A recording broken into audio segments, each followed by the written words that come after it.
Today, we're jumping into the world of a 17th century writer who was so incredibly ahead of her time, she didn't just bend the rules, she completely shattered them. So let's get into it and meet the one and only Aphra Behn. So where do we even begin with someone this important? Well, to really get why Aphra Behn matters so much, we've got to start with this powerful tribute that was paid to her, centuries later, by another absolute legend in the literary world. Wow, that's from Virginia Woolf writing in her famous essay, A Room of One's Own. I mean, think about that. Woolf is basically saying that any woman who writes, who speaks her mind, who has a voice in our culture, owes a huge debt to Aphra Behn. That's some serious praise. So that's the big question, right? Who was this woman, and what did she do to earn that kind of legacy? To figure that out, we need to take a step back in time, into the world that Aphra Behn was not only writing about, but also writing against. Okay, so picture this, Restoration England, the 1600s. For women, especially those with any kind of social standing, life was pretty much planned out. And marriage, forget romance, it was all about business, an economic deal to merge fortunes, secure land, or gain a fancy title. A woman's entire value was basically tied to her dowry. So if you're a writer, how do you even begin to challenge a system like that?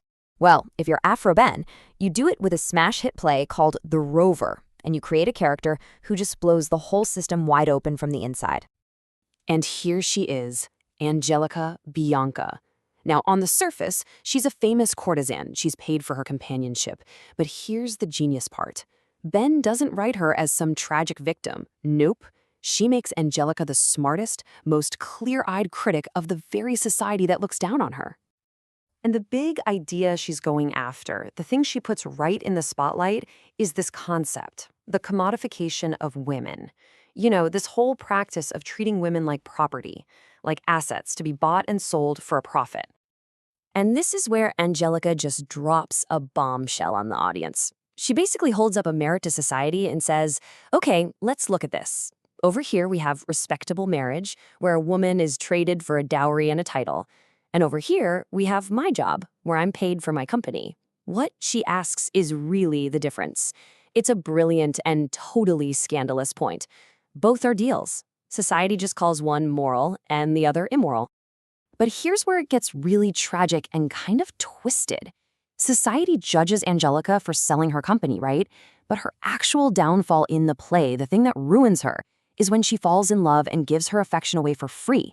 So get this, she's not punished for commodifying love, she's punished for daring to feel it for real. It exposes a world where a woman's heart only has value if it's part of the deal. But Angellica wasn't the only woman in the play fighting back. Oh no. Behn also gives us a completely different kind of rebel, one who fights the system not with sharp, cynical analysis, but with pure, unstoppable energy. Meet Helena. She's from a noble family, and she's been designated for life in a convent.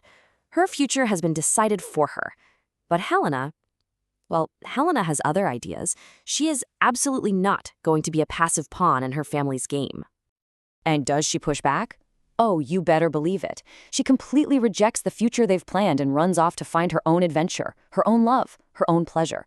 And when she talks to men, she's not submissive at all. She's witty, she's sharp, she's their equal.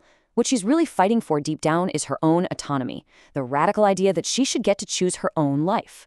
So you've got these incredible, defiant female characters on stage, saying things no one had ever heard before.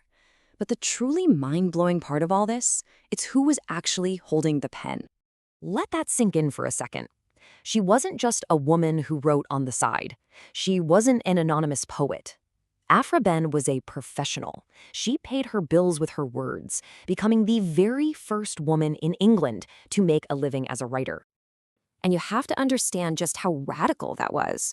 In a world where a woman's proper place was considered to be in the home, out of the public eye, the very act of writing for money, for fame, for a career, that was an act of rebellion. She wasn't just writing about defiant women, she was one.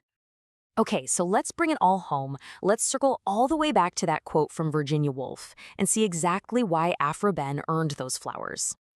Now, when we look at this quote again, it just hits different, doesn't it?